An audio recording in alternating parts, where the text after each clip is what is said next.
এমন কোনো মেয়ে আছে যে স্বামীর ঘরে গিয়ে ভাতের খোঁটা শোনেনি?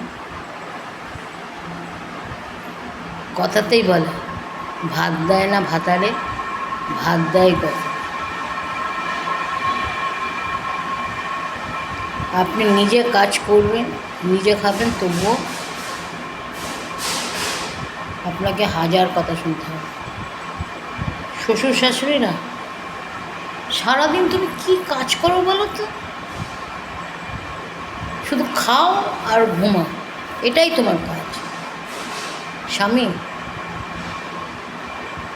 কি কাজ করো বাড়িতে? ছেলে মেয়েগুলোকে একটু দেখতে পারো না?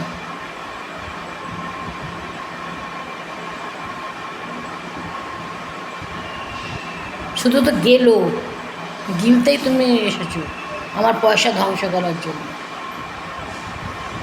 তাই আমি প্রতিটা মেয়েকে বলি,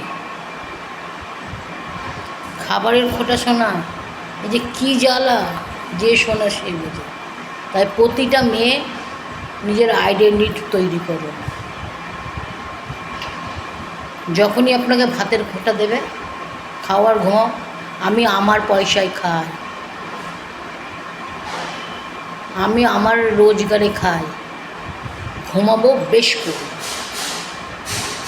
এইভাবে যেদিন মুখের পরে জবাব দিতে পারবেন, সেই দিনই হবে মেয়েদের জীবন সার্থক।